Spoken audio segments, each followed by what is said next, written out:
हमारे कई सहयोगी हमारे साथ जुड़ रहे हैं। जिस तरीके से एक के बाद एक चेन हाथ में आ रही है, पकड़ी जा रही है। हमारे साथ इस वक्त जयपुर से मोहम्मद रजाउल्लाह खान, शिमला से कामेश्वर शर्मा हमारे साथ जुड़ रहे हैं, दिल्ली से हमारे साथ जावेद हुसैन जुड़ रहे हैं, हिसार से कुलदीप सिंह हमारे साथ, और मुंबई से बहुत जल्द शाहिद अंसारी भी मेरे साथ जुड़ेंगे। सबसे पहले मैं जावेद का रुख करता हूं, दिल्ली से हमारे साथी इस वक्त और लगातार नजदीकी नजर बनाए रहते हैं।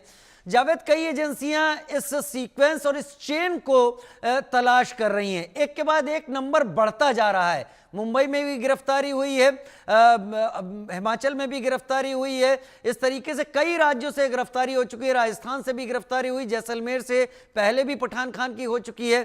क्या नई चीजें निकलकर सामने आती दिख रही हैं जावेद?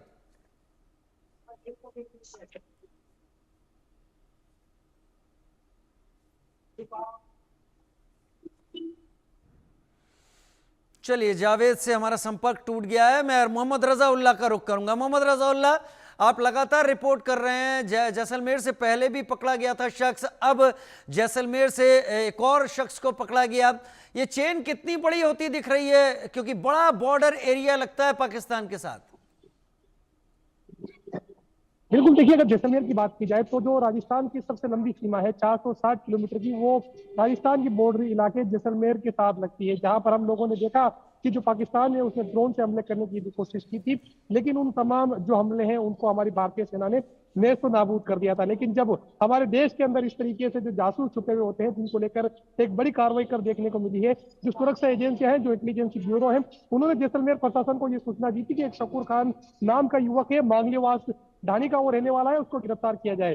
जिसके बाद रोजगार कार्यालय में दबिश देकर जो आरोपी शकूर खान है उसको फिलहाल गिरफ्तार कर लिया गया। हालांकि शकूर खान को लेकर किस तरह की जानकारी जो सुरक्षा एजेंसियां उनको मिली, इस बारे में अभी तक कोई आधिकारिक बयान फिलहाल सामने नहीं आ पाया है। लेकिन जिस तरीके से जो तमाम जानकारी निकलकर सामने आ रही है, उसके तहत ये कहा जा सकता है कि जो शकूर खान है वो एक दो बार जो पाकिस्तान है वो जाकर आया था और उसके मोबाइल से कुछ चीजें मिली है। फिलहाल मामले को लेकर जो सुरक्षा एजेंसियां है वो तमाम आगे की जांच है वो करती हुई नजर आ रही है, क्योंकि जिस तरीके से अभी हाल ही में हरियाणा की जो यूट्यूबर है ज्योति मल्होत्रा, उसको जिस तरीके से गिरफ्तार किया था, राजस्थान के कई इलाकों में उसने वीडियो भी शूट किए थे, तो उसके बाद अब जिस तरीके से जो सुरक्षा एजेंसियां है वो अब ताबड़तोड़ एक्शन मोड में नजर आ रही है, जिसके बाद अब एक बड़ा एक्शन देखने को मिला है कि जैसलमेर से कुछ ही दिनों पहले पठान खान युवक की हिरासत में लिया गया था और उसके बाद शकूर को हिरासत में लिया गया है। फिलहाल कहा जा सकता है कि जो तमाम पूछताछ है आरोपी से वो यहाँ पर की जा रही है। कहा जा रहा है कि जो पठान खान को गिरफ्तार किया गया था उससे भी कुछ जानकारी मिली है।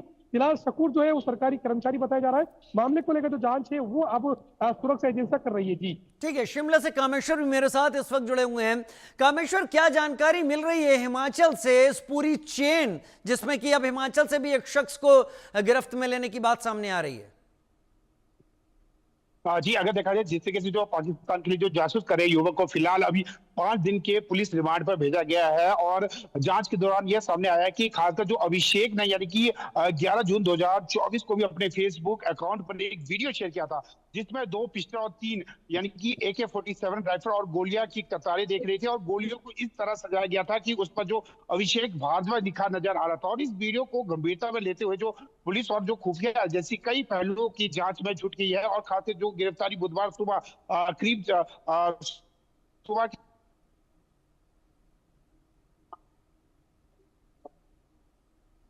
संपर्क में दिक्कत आ रही कामेश्वर के साथ भी, तकनीकी कारण है। लेकिन यहां पर जावेद का अब रुख कर लेता हूं। जावेद से हमारा संपर्क जुड़ा हुआ है, इस बीच शाहिद भी मेरे साथ मुंबई से जुड़ गए हैं। जावेद, मेरा सवाल वही था कि अभी एजेंसीज इस चेन को और कितना बढ़ता हुआ देख रही हैं? जाहिर सी बात है, चेन इतनी गंभीर है कि इसके सारी बातें सामने नहीं रखी जा रही, लेकिन जो भी आपको पता चला हो साझा करें। जी, अगर देखिए राजीव, जिस तरीके से पहलगाम अटैक हुआ था उसमें ओवरग्राउंड वर्कर्स का जिक्र हुआ था। केंद्रीय जांच एजेंसी NIA की जांच में ओवरग्राउंड वर्कर्स का आया। उस वक्त ये बताया गया राजीव, जो हमने पहले ही बताया, कि किस तरीके से ओवरग्राउंड का कोई रूप नहीं है। ओवरग्राउंड किस तरीके के पेशे से हैं या कौन हो सकता है, ये कोई भी आइडेंटिफाई नहीं कर सकता है। चाहे वो कोई दुकानदार हो सकता है या कोई टैक्सी ड्राइवर हो सकता है। जिस तरीके से कश्मीर में ओवरग्राउंड वर्कर्स की कोई पहचान नहीं हो पाएगी, हो सकती है तरीके से जिस तरीके से लगातार देश के खिलाफ ये जो गद्दार है, इनका कोई भी हर प्रोफेशन से जुड़े हुए हैं, और जिस तरीके से ये तमाम जासूस जो पकड़े गए हैं इस वक्त, ज्योति मल्होत्रा हो या फिर उसके बाद से लगातार सिलसिलेवार ढंग से जो ये चेन बढ़ती जा रही है, जिसमें काम करने वाला या सरकारी में भी काम करने वाला जो है वो पाकिस्तान के लिए जासूसी कर रहा है, किसी को हनी ट्रैप के जरिए या किसी को वीजा के जरिए का। क्योंकि सबसे बड़ी बात यह कि राजीव, जो तमाम जो जासूस हैं उनमें से ज्यादातर जासूस एक दूसरे को नहीं जानते हैं। संपर्क टूट गया हमारे संवाददाता जावेद के साथ हमारा, लेकिन उन्होंने एक चलते जाते जाते एक बात बहुत साफ कर दी कि ये सारे जासूस एक दूसरे को जानते नहीं है। जावेद, अपनी बात पूरी करें।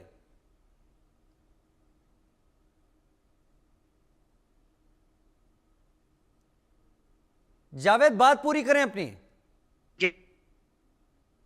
हर एक कोने से ये जो गिरफ्तार हो रहे हैं लगातार, ये वो लोग हैं जो पाकिस्तान के इशारे पर देश के खिलाफ जासूसी कर रहे हैं। अब इनको हैंडलर्स के तौर पे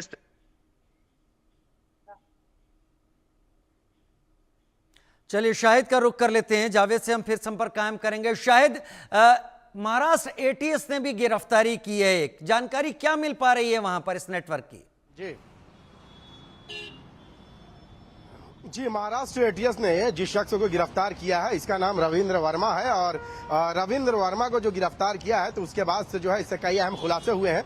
आपको मैं बता दूं कि पीआईए जो पाकिस्तान की जो इंटेलिजेंस एजेंसी है उसके ये संपर्क में था, और ये संपर्क जो है हनी ट्रैप का भी मामला सामने आ रहा है। हालांकि कहा यह जा रहा है कि भारत की कई ऐसी जानकारियां जो खुफिया जानकारियां जो यहाँ की वो मुहैया करा रहा था, और फेसबुक के जरिए जो है ये पाकिस्तान के उन लोगों के संपर्क में आया जो पाकिस्तान के लोग जो पाकिस्तान में बैठकर भारत में ऐसे लोगों को जो है हनी